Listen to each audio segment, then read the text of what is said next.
തട്ടിപ്പുകൾ പെരുകുന്ന കാലത്ത് പുതിയൊരു വിവാദം കൂടി കേരളത്തിൽ ചർച്ചയാവുകയാണ്. സേഫ് ബോക്സ് എന്ന ആപ്പും അതിനെ ചുറ്റിപ്പറ്റിയുള്ള വഞ്ചനാ കുറ്റാരോപണങ്ങളും ഇപ്പോൾ മലയാള സിനിമാ താരം ജയസൂര്യയിലേക്കും എത്തി നിൽക്കുകയാണ്. എന്താണ് യഥാർത്ഥത്തിൽ സേഫ് ബോക്സ് കേസ്? പ്രമുഖ നടൻ എങ്ങനെയാണ് ഈ വിവാദത്തിൽ ഉൾപ്പെട്ടത്?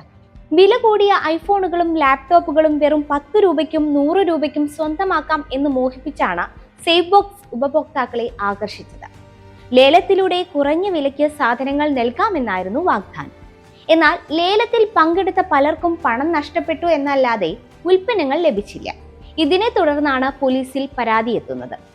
സോഫ്റ്റ്വെയറിൽ കൃത്രിമം കാട്ടി ഉപഭോക്താക്കളെ കബളിപ്പിച്ചു എന്ന ഗുരുതര ആരോപണമാണ് ആപ്പിനെതിരെ ഉയർന്നത്. ഈ തട്ടിപ്പ് പുറത്തായതിനു പിന്നാലെയാണ് നടൻ ജയസൂര്യയുടെ പേര് ഉയർന്നു വന്നത്. അതിന് വ്യക്തമായ കാരണമുണ്ട് എന്ന് തന്നെ പറയാം. സേഫ് ബോക്സ് ആപ്പിന്റെ ബ്രാൻഡ് അംബാസിഡർ ആയിരുന്നു ജയസൂര്യ. ആപ്പിന്റെ ഉദ്ഘാടന ചടങ്ങുകളിലും പരസ്യങ്ങളിലും താരം സജീവമായി പങ്കെടുത്തു. ജയസൂര്യയെ പോലെ പ്രമുഖ നടൻ നൽകിയ വിശ്വാസ്യതയിലാണ് തങ്ങൾ പണം നിക്ഷേപിച്ചതെന്ന് പരാതിക്കാർ ആരോപിക്കുന്നുണ്ട്. വിശ്വാസവഞ്ചന, ഗൂഢാലോചന തുടങ്ങിയ വകുപ്പുകൾ ചുമത്തിയാണ് തൃശൂർ പോലീസ് ജയസൂര്യ ഉൾപ്പെടെയുള്ളവർക്കെതിരെ കേസെടുത്തത്.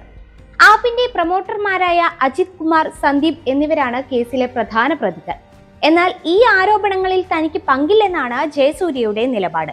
ഒരു താരം എന്ന നിലയിൽ ഉദ്ഘാടന ചടങ്ങിൽ പങ്കെടുത്തു എന്നതിനപ്പുറം ആപ്പിന്റെ സാമ്പത്തിക ഇടപാടുകളിലോ പ്രവർത്തനങ്ങളിലോ തനിക്ക് അറിവില്ലെന്ന് അദ്ദേഹം വ്യക്തമാക്കുന്നുണ്ട്. ബ്രാൻഡ് അംബാസിഡർമാർ കമ്പനിയുടെ ലാഭവിഹിതം പറ്റുന്നവരല്ലെന്നും പ്രമോഷൻ ചെയ്യുന്നതിന്റെ പേരിൽ ക്രിമിനൽ നടപടികൾ നേരിടേണ്ടി വരുന്നത് നീതിയല്ലെന്നുമാണ് താരത്തെ അനുകൂലിക്കുന്നവരുടെ വാദം. ഒരു ബ്രാൻഡിനെ പ്രൊമോട്ട് ചെയ്യുമ്പോൾ ആ ബ്രാൻഡ് നിയമപരമാണോ എന്ന് പരിശോധിക്കാൻ താരങ്ങൾക്ക് ബാധ്യതയുണ്ട്. ഈ കേസ് അത്തരമൊരു നിയമപരമായ ചർച്ചയ്ക്കും വഴിയൊരുക്കുന്നുണ്ട്. മുൻപും സമാനമായ രീതിയിൽ ഓൺലൈൻ റമ്മി കേസുകളിലും മറ്റും താരങ്ങൾക്കെതിരെ പ്രതിഷേധങ്ങൾ ഉയർന്നിട്ടുണ്ട്.